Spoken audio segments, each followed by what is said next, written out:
Hello everyone, আশা করি সবাই ভালো আছেন। আজকে খুবই ইন্টারেস্টিং একটা ভিডিও নিয়ে আপনাদের মাঝে উপস্থিত হয়েছি। ভিডিওটা হচ্ছে কিভাবে আপনি খুব সহজে একটি থাম্বনেল তৈরি করবেন। থাম্বনেল ছাড়া কিন্তু আপনি ইউটিউবে বা ফেসবুকে যখন ভিডিও আপলোড করেন তখন কিন্তু আপনার ফ্যান বা ফলোয়ার অডিয়েন্স যারা আছে তারা কিন্তু একটি থাম্বনেলের উপর আকর্ষিত হয়ে তারা কিন্তু সেই ভিডিওটাকে ওপেন করার পরে কিন্তু আপনি যদি সেই ভিডিওটা ওপেন করার পরে আপনার অডিয়েন্স যারা আছে ফলোয়ার যারা আছে তারা যদি এই ভিডিওটা ওপেন না করে বা ভিডিওটা না দেখে সেক্ষেত্রে কিন্তু আমাদের ভিডিওতে ভিউজ আসে না। সেই ক্ষেত্রে আমাদের কি করতে হবে, ভালো মানে একটা থাম্বনেল তৈরি করতে হবে, যে থাম্বনেল থেকে আপনার ফ্যান অডিয়েন্স যারা আছে সবাই আকর্ষিত হয়ে তারা কিন্তু আমাদের ভিডিওটা ওপেন করবে। এই ওপেন করার ফলে ভিডিওটা তারা যদি সম্পূর্ণ ভিডিওটি কন্টিনিউ করে তাহলে কিন্তু আমাদের পেজটা বা ইউটিউবটা চ্যানেলটা গ্রো করবে। সো সেম এই ভিডিওটা যদি ভালো লাগে আমাদের চ্যানেলটা সাবস্ক্রাইব করবেন, পাশে থাকা বেল আইকনটি বাজিয়ে দিবেন। ধন্যবাদ সবাইকে। তো কথা না বাড়িয়ে চলে যাচ্ছে আমি মূল কাজে। গুরুত্বপূর্ণ একটা ভিডিও, যদি আপনি আমার ভিডিওটা কন্টিনিউ না করেন তাহলে কিন্তু বিষয়টা জানতে পারবেন না, সো দেখতে পারবেন না, শিখতে পারবেন না। প্লাস আপনি এই ভিডিওটা হচ্ছে কিভাবে আপনি আপনার ভিডিওর জন্য একটি গুরুত্বপূর্ণ ব্যানার বা ইউটিউব থাম্বনেল তৈরি করবেন। হ্যাঁ দর্শক, একটি ভিডিওর ক্ষেত্রে কিন্তু একটি ব্যানার বা থাম্বনেল খুবই বিশেষ প্রয়োজনীয় একটা থাম্বনেল ভালো সুন্দরভাবে একটা থাম্বনেল ভিডিওতে সেট করতে পারলে কিন্তু আপনার অডিয়েন্স বা আপনার ফ্যান ফলোয়ার যারা আছে সবাই কিন্তু সেম ক্যাটাগরিতে আপনার ভিডিওটা ওপেন করার পরে কিন্তু ভিডিওটা কন্টিনিউ করবে।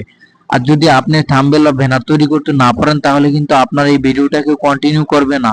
সো আমি কথা না বাড়িয়ে আমি চলে যাচ্ছি সরাসরি মূল আমার কাজে। আপনারা আমার পেজটা চ্যানেলটা অবশ্যই ফলো করবেন। সো প্রথমে এই কাজটা করতে হলে আমাদের প্লে স্টোরে যেতে হবে, সেখানে গিয়ে কিন্তু লিখতে হবে পিক্সেল ল্যাব। এখানে গিয়ে সার্চ অপশন পাবেন প্লে স্টোর থেকে PI পিক্সেল ল্যাব সার্চ করার পরে এরকম একটা ইন্টারফেস চলে আসবে। যেহেতু আমার এটাকে আগে থেকেই লগইন করা ছিল তাই এখানে আপডেট দেখাচ্ছে। আমি কিন্তু স্টেপ বাই স্টেপ আপনাদের বোঝানোর স্বার্থে সম্পূর্ণ ভিডিওটা দেখাচ্ছি। এক সেকেন্ড টানবো না বা স্ক্রল করব না, আপনারা স্ক্রল ডাউন করবেন না, আপনারা সুন্দরভাবে প্রতি সেকেন্ড বাই সেকেন্ড বোঝার চেষ্টা করবেন। শুধুমাত্র আপনাদের বোঝার স্বার্থে আমি এই ভিডিওটা স্থির গতিতে বুঝিয়ে নিয়ে যাব ইনশাল্লাহ। সো এখান থেকে পিক্সেল ল্যাব অ্যাপটাকে কিন্তু আমরা এখানে আপডেট দিয়ে নিলাম। সো এখানে আপডেট কিন্তু অটোমেটিক্যালি হয়ে গেছে, সেই ওপেন লেখা চলে আসছে। ওপেন অপশনটাকে ক্লিক করলাম। এই ওপেন অংশকে ক্লিক করার পরে এখানে কিন্তু আমার একটা থাম্বনেল আমি চাইলে তৈরি করতে পারি। সো এখানে আমার মূল একটা ইন্টারফেস কিন্তু চলে আসছে। এখান থেকে আমি একটা ইউটিউব থাম্বনেল তৈরি করব। সেই থাম্বনেলটা তৈরি করতে হলে কিন্তু এখানে আমার ওই উপরে থ্রি লাইন অপশন দেখাচ্ছে, সেই থ্রি লাইন অপশনে ক্লিক করার পরে এখান থেকে দেখেন অনেকগুলো অপশন কিন্তু চলে আসছে। এখানে আমি কি অপশনটা সিলেক্ট করব, সেই অপশনটাকে সিলেক্ট করার জন্য প্রথমে আমার কি করতে হবে, এখান থেকে ইমেজ সাইজ এই অপশনটাকে ক্লিক করতে হবে। এখান থেকে কাস্টম লেখা চলে আসছে, অলরেডি কাস্টম লেখা চলে আসার পরে এখানে কাস্টম লেখাতে আমরা ক্লিক করব। কাস্টম লেখাতে ক্লিক করার পরে এখানে দেখেন custom square, profile picture, YouTube banner, YouTube thumbnail, Facebook cover photo, এখান থেকে কিন্তু সব ধরনের সবকিছু আছে। সো এখান থেকে যেহেতু আমি এখন ইউটিউবের জন্য একটা থাম্বনেল তৈরি করব, সেই থাম্বনেল আমি ক্লিক করলাম। এখন থাম্বনেলে ক্লিক করার পরে থাম্বনেলের যে সাইজ, সেই সাইজগুলো কিন্তু অটোমেটিক্যালি চলে আসছে। সো চলে আসছে, এটাকে আমি ওকে করে নিলাম। এখন ইউটিউবের যে থাম্বনেলের সাইজটা কিন্তু এখানে অটোমেটিক্যালি সেট হয়ে গেছে। সো এখানে আমি কিছু লিখতে চাই, সেই লিখা থাম্বনেল তৈরি করতে চাই, সেটা করতে হলে কিন্তু আমার এখানে টেক্সট অপশনে ক্লিক করলাম, এই টেক্সটটাকে সামনে নিয়ে আসলাম। এখান থেকে আমি লিখব আমার ভিডিও সম্পর্কে একটা থাম্বনেল বানাবো। সেই ভিডিওটা যে কোনো কি ধরনের হতে পারে, যেমন কিভাবে ফলোয়ার বাড়ানো যায় বা কিভাবে ইউটিউব চ্যানেলে ভিডিও মানে মূল কথাটা আমার উপরে একটা থাম্বনেল তৈরি করতে হবে। সো এখানে আমি লিখি কিভাবে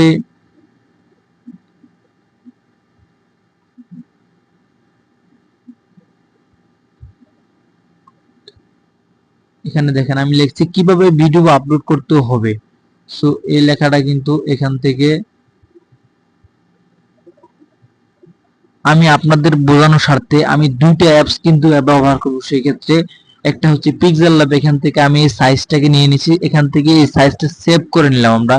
এখানে দেখেন ভালো করে ভিডিওটা লক্ষ্য করুন ভাই, টানলে কিন্তু ভিডিওটা বুঝতে পারবেন না। আমি শুধুমাত্র আপনাদের বোঝার স্বার্থে আমি কিন্তু সুন্দরভাবে এখানে ক্লিক করছি। এখানে ক্লিক করার পর দেখেন এখানে সেট আপ ইমেজ নিচের অপশনটায় ক্লিক করলাম। এটা কিন্তু এখানে দেখাচ্ছে সেভ এজ গ্যালারি, এখানে সেভ এজ গ্যালারি একটা চিহ্ন চলে আসছে। এখান থেকে আমি সেভ করলাম, এটা কিন্তু আমার গ্যালারিতে চলে গেছে।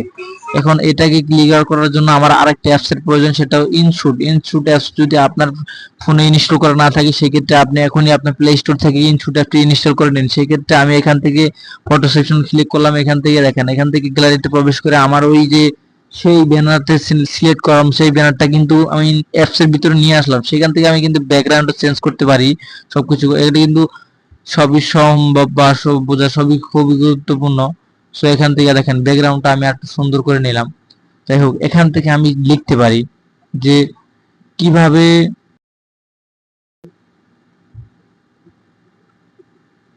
আম, কিভাবে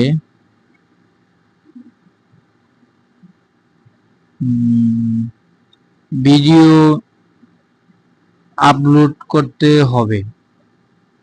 সো আমি এটাকে পুরো লাইনে না করে লিখে লিখে আমি এটাকে ছোট করে নিলাম।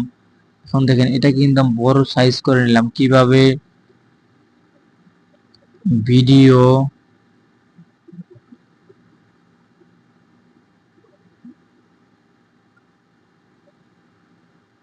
আপলোড,